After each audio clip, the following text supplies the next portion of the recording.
بسم اللہ الرحمن الرحیم۔ شروع اللہ کے نام سے جو بڑا مہربان نہایت رحم کرنے والا ہے۔ میرے پیارے بھائیوں اور بہنوں، زندگی میں پریشانیاں ہر انسان کے حصے میں آتی ہیں۔ کبھی بیماری کی آزمائش، کبھی رزق کی تنگی، کبھی گھر کے حالات کی پریشانی، کبھی اولاد کی فکر، کبھی کاروبار کا نقصان، کبھی قرض کا بوجھ، کبھی دل کا ایسا غم جسے انسان کسی کے سامنے بیان بھی نہیں کر پاتا، اور کبھی انسان بظاہر لوگوں کے درمیان ہنستا مسکراتا ہے لیکن اندر سے ٹوٹا ہوا ہوتا ہے۔ لیکن میرے عزیزو، ایک مسلمان کی سب سے بڑی طاقت یہ ہے کہ جب دنیا کے دروازے بند ہونے لگے تو اللہ تعالی کا دروازہ کبھی بند نہیں ہوتا۔ جب انسانوں سے امید ٹوٹ جائے تو اللہ سے امید باقی رہتی ہے۔ جب کوئی مددگار نظر نہ آئے تو اللہ تعالی مدد کرنے والا موجود ہوتا ہے۔ اور جب زبان سے الفاظ ادا کرنا مشکل ہو جائیں تب بھی اللہ دل کی کیفیت کو جانتا ہے۔ آج کی اس گفتگو میں آپ کے سامنے 3 ایسے عظیم اور بابرکت اذکار اور دعائیں عرض کرنے والا ہوں جو مصیبت، پریشانی، تکلیف اور مشکل وقت میں اللہ تعالی کی طرف رجوع کرنے کے لیے نبی کریم صلی اللہ علیہ وسلم کی تعلیمات اور قرآن و سنت سے تعلق رکھتے ہیں۔ اور میرے بھائیوں، ان تینوں میں ایک بہت خاص بات یہ ہے کہ یہ صرف الفاظ کا مجموعہ نہیں بلکہ اپنے رب کے سامنے اپنی عاجزی، توحید، توبہ، توکل اور اللہ کی رحمت پر یقین کا اظہار ہیں۔ اس لیے آج کی اس بات کو آخر تک ضرور سنیے گا، کیونکہ ممکن ہے آپ کی زندگی میں کوئی ایسی پریشانی ہو جس کا حل آپ انسانوں کے دروازوں پر ڈھونڈ رہے ہوں، جبکہ آپ کے رب نے اپنے کلام اور اپنے محبوب نبی صلی اللہ علیہ وسلم کی سنت کے ذریعے آپ کو اللہ کی طرف پلٹنے کا راستہ بتا دیا ہو۔ پہلا وظیفہ ہے لا الہ الا انت سبحانک انی کنت من الظالمین، یعنی اے اللہ، تیرے سوا کوئی معبود نہیں، تو پاک ہے، بے شک میں ہی ظالموں میں سے ہوں، میں ہی خطا کرنے والا ہوں، میں ہی کمزور ہوں، مجھ سے ہی غلطی ہوئی ہے۔ میرے پیارے بھائیوں، یہ وہ عظیم دعا ہے جس کے ذریعے حضرت یونس علیہ السلام نے مچھلی کے پیٹ کی تاریکیوں میں اپنے رب کو پکارا۔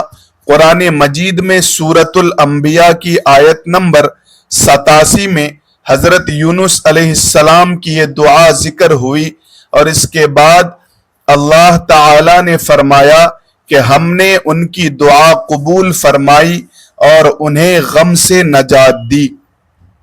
اور اسی طرح ہم ایمان والوں کو نجات دیتے ہیں۔ ذرا غور کیجئے، ایک طرف سمندر کی تاریکی، دوسری طرف رات کی تاریکی، تیسری طرف مچھلی کے پیٹ کی تاریکی، اور ان سب سے بڑھ کر پریشانی کی تاریکی۔ لیکن حضرت یونس علیہ السلام نے جب اپنے رب کو پکارا تو اللہ تعالی نے ان کی آواز سنی اور ان کی تکلیف دور فرمائی۔ سورہ صافات میں بھی حضرت یونس علیہ السلام کے واقعے کے ضمن میں اللہ تعالی نے بتایا کہ اگر وہ اللہ کی تسبیح کرنے والوں میں سے نہ ہوتے تو ایک مدت تک مچھلی کے پیٹ میں رہتے۔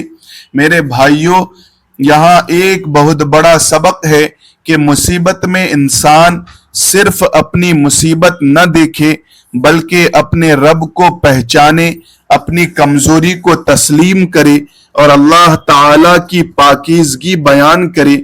دیکھیے اس دعا کا انداز کتنا خوبصورت ہے۔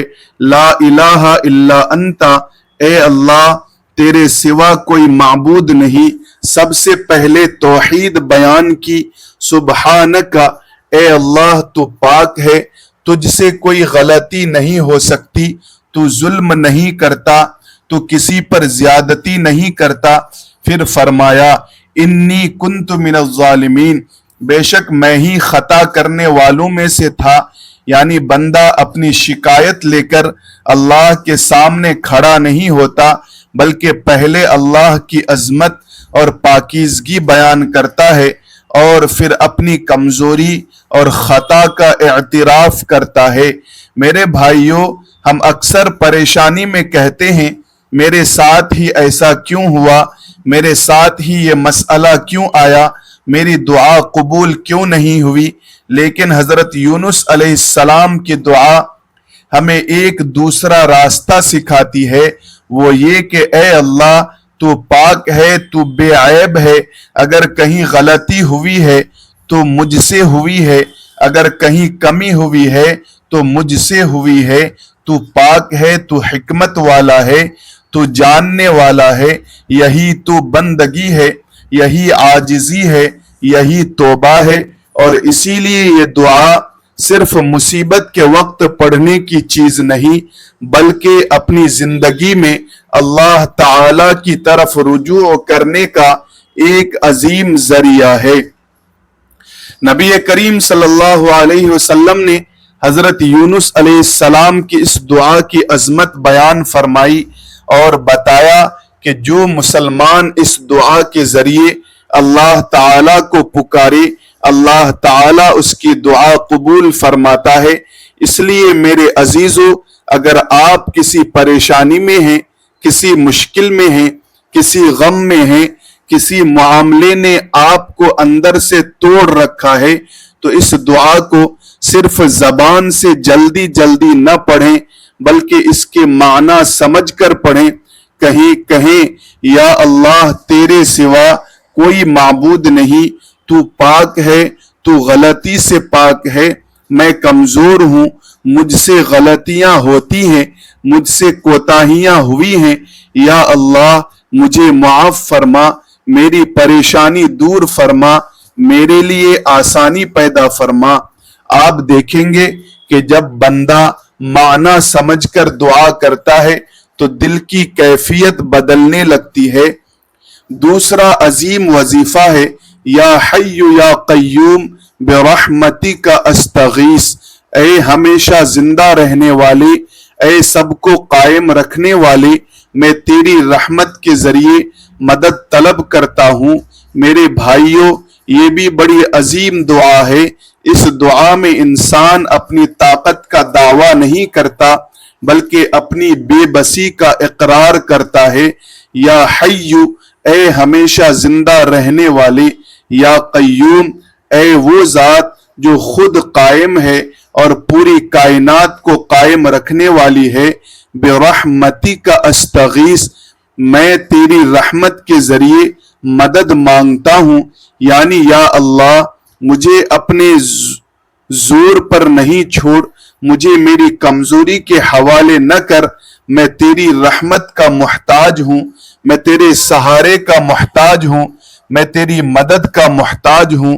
بعض روایات میں یہ دعا نبی کریم صلی اللہ علیہ وسلم سے مصیبت اور پریشانی کے وقت منقول ہے، اور اس روایت کی سند کے بارے میں اہل علم نے گفتگو بھی کی ہے، اس لیے حدیث کی صحت کے مختلف طرق کو سامنے رکھنا ضروری ہے۔ تاہم یہ الفاظ خود قرآن و سنت میں اللہ تعالی کے عظیم ناموں اور اللہ کی رحمت سے مدد مانگنے کے مفہوم کے عین مطابق ہے۔ اس لیے جب آپ یہ دعا پڑھیں تو صرف عربی الفاظ نہ کہیں، بلکہ دل سے کہیں، اے اللہ میں تیری رحمت کا محتاج ہوں، میرے گھر میں پریشانی ہے، میرے رزق میں مشکل ہے، میرے کاروبار میں مسئلہ ہے، میرے دل میں غم ہے، میرے بچے کی فکر ہے، میرے قرض کا بوجھ ہے، میرے مستقبل کی پریشانی ہے، یا اللہ میں اپنی طاقت سے نہیں سنبھال سکتا، تو میری مدد فرما۔ میرے بھائیوں، یہی تو دعا کا اصل حسن ہے۔ دعا صرف الفاظ نہیں، دعا بندے کا اپنے رب کے سامنے جھک جانا ہے۔ جب آپ کہیں گے یا حی یا قیوم تو اپنے دل میں یہ یقین پیدا کریں کہ میری زندگی کا مالک وہی ہے، میری موت کا مالک وہی ہے، میری روزی کا مالک وہی ہے، میرے حالات بدلنے والا وہی ہے، میری پریشانی دور کرنے والا وہی ہے۔ انسان آج ساتھ ہے کل نہیں، مال آج ہے کل نہیں، صحت آج ہے کل نہیں، دنیا کی طاقت آج ہے کل نہیں، لیکن اللہ تعالی ہمیشہ زندہ ہے، ہمیشہ قائم ہے، ہمیشہ سننے والا ہے، ہمیشہ دیکھنے والا ہے۔ اس لیے مصیبت کے وقت اس زندہ اور قائم رہنے والی ذات کو پکارنا مسلمان کی سب سے بڑی طاقت ہے۔ اور تیسرا وظیفہ میرے پیارے بھائیوں ایسا ہے جو قرآن مجید میں بھی آیا ہے اور صحیح حدیث میں بھی اس کا ذکر ملتا ہے، وہ ہے حسبنا اللہ ونعم الوکیل، یعنی ہمارے لیے اللہ کافی ہے اور وہ بہترین کارساز ہے۔ ذرا ایک لمحے کے لیے اس کے معنی اپنے دل میں اتاریے، حسبنا اللہ، ہمارے لیے اللہ کافی ہے، ونعم الوکیل، اور وہ بہترین کارساز ہے۔ یہ صرف ایک جملہ نہیں، یہ توکل کا اعلان ہے، یہ اس وقت کا جملہ ہے جب انسان کہتا ہے کہ میرے پاس اپنی طاقت محدود ہے، میرے پاس وسائل محدود ہیں، میرے پاس علم محدود ہے، میرے پاس اختیار محدود ہے، لیکن میرا رب ہر چیز پر قادر ہے۔ صحیح بخاری میں حضرت عبداللہ بن عباس رضی اللہ عنہما سے منقول ہے کہ حضرت ابراہیم علیہ السلام کو جب آگ میں ڈالا گیا تو انہوں نے کہا حسبنا اللہ ونعم الوکیل، اور نبی کریم صلی اللہ علیہ وسلم نے بھی سخت حالات میں اس کلمے کو فرمایا۔ قرآن مجید کی سورہ آل عمران کی آیت 173 میں بھی اہل ایمان کا یہ قول ذکر ہوا کہ جب لوگوں نے ان سے کہا کہ تمہارے خلاف لوگ جمع ہو گئے ہیں، ان سے ڈرو، تو ان کا ایمان اور بڑھ گیا اور انہوں نے کہا حسبنا اللہ ونعم الوکیل۔ میرے بھائیوں غور کیجئے، باہر سے خبر یہ آ رہی تھی کہ دشمن جمع ہو رہے ہیں، خطرہ بڑھ رہا ہے، حالات خراب ہیں، لیکن اہل ایمان کے دل میں کیا بڑھا؟ خوف نہیں، ایمان بڑھا، اور زبان سے کیا نکلا؟ حسبنا اللہ ونعم الوکیل، یعنی ہمارے لیے اللہ کافی ہے۔ یہی توکل ہے۔ توکل کا مطلب یہ نہیں کہ انسان اسباب چھوڑ دے، کام چھوڑ دے، علاج چھوڑ دے، کاروبار چھوڑ دے، کوشش چھوڑ دے، بلکہ توکل یہ ہے کہ انسان جائز اسباب اختیار کرے اور نتیجہ اللہ کے سپرد کر دے۔ بیمار ہے تو علاج کرے لیکن شفا اللہ سے مانگے، کاروبار کرتا ہے تو محنت کرے لیکن رزق اللہ سے مانگے، اولاد کی تربیت کرے لیکن ہدایت اللہ سے مانگے، نوکری تلاش کرے لیکن بھروسہ اللہ پر رکھے، قرض اتارنے کی کوشش کرے لیکن دل میں یقین رکھے کہ آسانی دینے والا اللہ ہے۔ میرے بھائیوں، یہی تینوں وظائف ایک دوسرے سے جڑے ہوئے ہیں۔ پہلے میں توحید ہے، لا الہ الا انت، دوسرے میں اللہ کی حیات اور قیومیت کا اقرار ہے، یا حی یا قیوم، تیسرے میں توکل ہے، حسبنا اللہ ونعم الوکیل۔ اور اگر آپ ان تینوں کے معنی اپنے دل میں اتار لیں تو آپ کو معلوم ہوگا کہ مصیبت کے وقت مسلمان کو کس طرف جانا ہے۔ سب سے پہلے اپنے رب کو پہچانو، پھر اپنی کمزوری تسلیم کرو، پھر اس کی رحمت سے مدد مانگو، پھر اپنے معاملے کو اس کے سپرد کر دو۔ میرے عزیزو، ایک بہت اہم بات میں آپ سے کہنا چاہتا ہوں، اور وہ یہ ہے کہ ان وظائف کو صرف گنتی کا کھیل نہ بنائیے۔ یہ نہ سمجھیں کہ بس اتنی مرتبہ پڑھا اور اتنے گھنٹے میں مسئلہ حل ہو جانا چاہیے۔ ہمیں اللہ کے ساتھ ایسا معاملہ نہیں کرنا چاہیے جیسے ہم کوئی فارمولہ لگا رہے ہیں کہ اتنی تسبیح، اتنی مرتبہ، اتنے دن، پھر لازماً ہماری مرضی کا نتیجہ آئے گا۔ دعا عبادت ہے، ذکر عبادت ہے، اور اللہ تعالی حکمت والا ہے۔ وہ کبھی وہ چیز دیتا ہے جو ہم مانگتے ہیں، کبھی کسی مصیبت کو دور کر دیتا ہے، کبھی کسی بڑے نقصان سے بچا لیتا ہے، کبھی آخرت کے لیے اجر ذخیرہ کرتا ہے، اور کبھی ہمارے لیے ایسا فیصلہ فرماتا ہے جو ہمیں اس وقت سمجھ نہیں آتا، لیکن بعد میں معلوم ہوتا ہے کہ اللہ تعالی نے ہمارے حق میں بہتر فیصلہ کیا تھا۔ اس لیے دعا کے ساتھ یقین بھی چاہیے، صبر بھی چاہیے، توبہ بھی چاہیے، اور اللہ پر حسن ظن بھی چاہیے۔ اور میرے بھائیوں، ان دعاؤں کے معنی سمجھنا بہت ضروری ہے۔ اگر آپ عربی نہیں سمجھتے تو عربی دعا ضرور پڑھیں، کیونکہ یہ مسنون اور قرآنی الفاظ ہیں، لیکن ساتھ ساتھ ان کا ترجمہ بھی سمجھیں۔ مثلا جب آپ کہیں لا الہ الا انتا تو دل میں کہیں اے اللہ تیرے سوا کوئی معبود نہیں۔ جب کہیں سبحانکا تو دل میں کہیں اے اللہ تو ہر عیب سے پاک ہے۔ جب کہیں انی کنت من الظالمین تو کہیں یا اللہ میں کمزور ہوں، مجھ سے غلطیاں ہوئی ہیں، مجھے معاف فرما۔ جب کہیں یا حی یا قیوم تو دل میں کہیں اے ہمیشہ زندہ رہنے والے، اے سب کو قائم رکھنے والے، میں تیرے سہارے کا محتاج ہوں۔ جب کہیں برحمتک استغیث تو کہیں یا اللہ میں تیری رحمت کے ذریعے مدد چاہتا ہوں۔ اور جب کہیں حسبنا اللہ ونعم الوکیل تو دل میں کہیں یا اللہ میرے لیے تو کافی ہے، میں اپنا معاملہ تیرے سپرد کرتا ہوں، تو بہترین کارساز ہے۔ میرے عزیزو، آپ چاہیں تو ان دعاؤں کو اپنی عام دعاؤں میں شامل کریں۔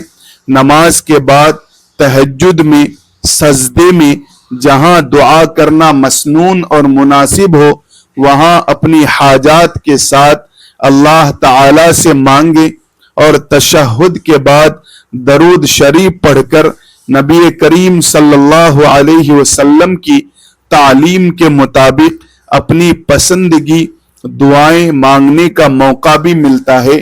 لیکن ایک بات ہمیشہ یاد رکھیے کہ دعا کے الفاظ کے ساتھ دل بھی حاضر ہونا چاہیے۔ زبان کچھ کہہ رہی ہو اور دل دنیا کے اندر بھاگ رہا ہو تو کیفیت کمزور ہو جاتی ہے۔ جب آپ کہیں حسبنا اللہ تو واقعی دل سے کہیں کہ اللہ کافی ہے۔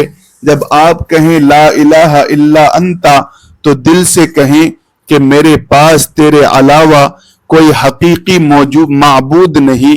جب آپ کہیں یا حی یا قیوم تو دل سے کہیں کہ میری زندگی، میری طاقت، میرا وجود اور میرے معاملات تیرے ہاتھ میں ہیں۔ میرے بھائیوں، ایک اور بات بھی بہت ضروری ہے کہ ان اذکار کے لیے ایسی مخصوص تعداد کو لازم نہ سمجھیں جس کی شریعت میں دلیل نہ ہو۔ آپ ذکر کثرت سے کر سکتے ہیں، تسبیح بھی استعمال کر سکتے ہیں، چلتے پھرتے پڑھ سکتے ہیں، بیٹھ کر پڑھ سکتے ہیں، کام کے دوران دل کو اللہ کی یاد میں لگا سکتے ہیں، لیکن کسی غیر ثابت تعداد کو لازمی شرعی نسخہ نہ سمجھیں۔ مقصد اللہ تعالی کو یاد کرنا، اس کے سامنے جھکنا اور اس سے مدد مانگنا ہے۔ اور جہاں تک وضو اور غسل کا تعلق ہے تو اللہ کا ذکر عام حالات میں انسان ہر وقت کر سکتا ہے، اور نبی کریم صلی اللہ علیہ وسلم اللہ کو مختلف حالات میں یاد فرمایا کرتے تھے۔ البتہ قرآن مجید کی باقاعدہ تلاوت اور قرآن میں موجود دعاؤں یا اذکار کو ذکر کے طور پر پڑھنے کے مسائل میں اہل علم نے تفصیل بیان کی ہے۔ اس لیے احتیاط یہ ہے کہ آدمی قرآن کی باقاعدہ تلاوت کے احکام اور عام ذکر کے احکام میں فرق کو سمجھ کر عمل کرے۔ خاص طور پر جنابت کی حالت میں قرآن مجید کی تلاوت کے بارے میں فقہا کی تفصیل موجود ہے، اس لیے ہر چیز کو ایک ہی حکم میں شامل نہیں کرنا چاہیے، لیکن اللہ تعالی کا ذکر، دعا، استغفار اور مسنون اذکار بندے کو ہر حال میں اپنے رب سے جوڑنے کا ذریعہ ہے۔ میرے پیارے بھائیوں اور بہنوں، آج میں آپ سے یہ نہیں کہہ رہا کہ آپ صرف یہ 3 دعائیں پڑھیں اور اپنی باقی ذمہ داریاں چھوڑ دیں۔